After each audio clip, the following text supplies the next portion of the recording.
Hello, thank you for joining me. It's Monday the 13th of November. Now, last week I didn't do daily tarot readings. I just gave a week's tarot reading, and that Five of Wands that came out was certainly very chaotic for me, but necessary to move me to a slightly more place of calm. I wonder if it did resonate with you as well. Do let me know. It'd be very interesting because I think we had the King of Cups one side and the Nine of Cups. So I'm hoping you're feeling very Nine of Cups now. Okay, we've got a new moon in Scorpio today. So that can be quite transformational energies. And maybe what we learned over the last week will be really, really valuable for us today. Let's have a look who comes out. Okay, more cups. Look who we've got. I just talked about the King of Cups.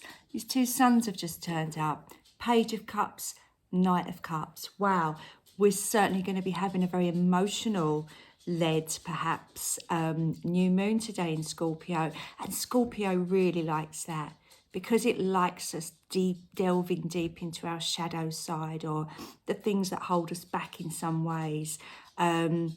Emotions are funny things, really. They kind of flag up what feels right and what doesn't feel right, and who better to guide us along our way than this Page of Cups and Knight of Cups coming together, working together with their emotions to move us to a place that's maybe, a better situation. One thing I read recently about the new moon in Scorpio is, obviously Scorpio is linked to the death card. It's all to do with this sort of transformation and rebirth. But what it really likes us to do is really look quite deep inside and see those parts of us that we behave in a certain way because there's a fear or an anxiety holding us back. So it might be imposter syndrome, for instance, feeling that you're never good enough in your job, even though you do an excellent job. That worry of what other people are thinking. And so our mind steps in and gives us lots of scenarios and we take them on as true and they feel really horrible. They're not actually true, it's just our mind playing tricks on us. So every time our emotions flag up fear and anxiety, it could be that our mind's controlling us a little bit and telling us something that isn't quite right.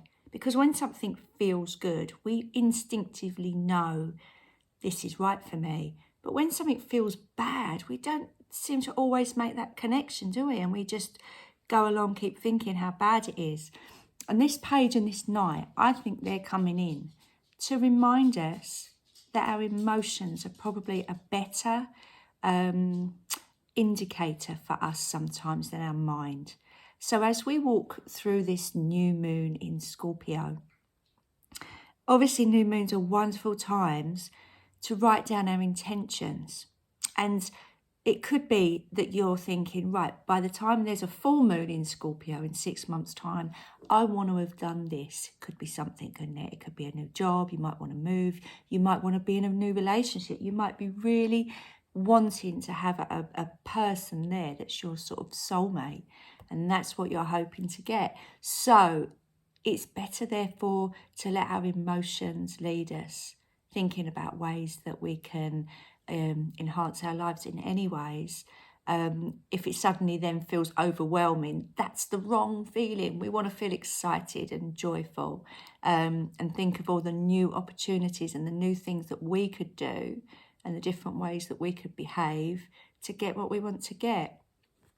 Now, I feel like this page here is the instigator because pages do mean new opportunities.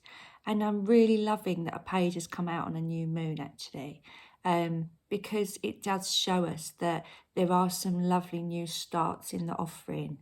But to have the Knight straight away on his horse riding off does kind of make me think we're not going to be pondering too much on this new thought, opportunity, new start, new feeling. We want to act on it immediately.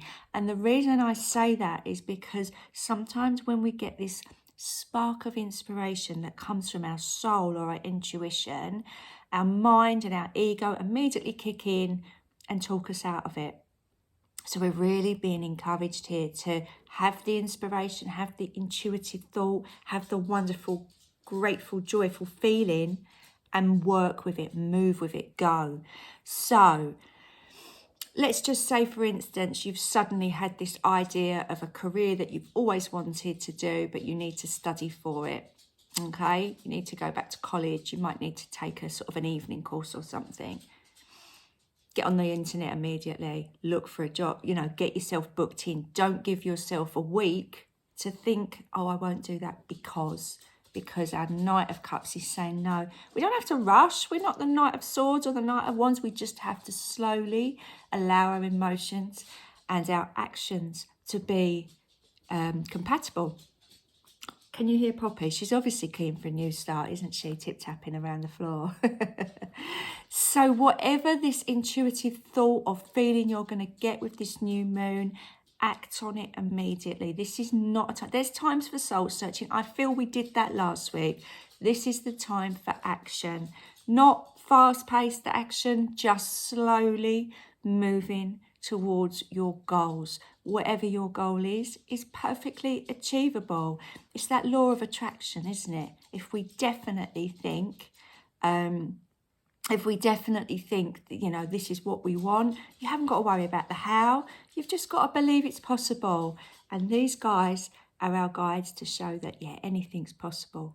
We can wear our heart on our sleeve and just, go and find love in whatever aspect that is. Love of ourselves, love of our job, love with another person.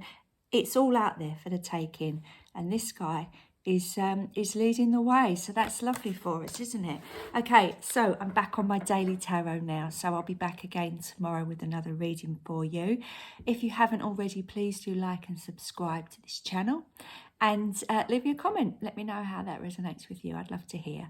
Okay, have a wonderful day. Bye for now.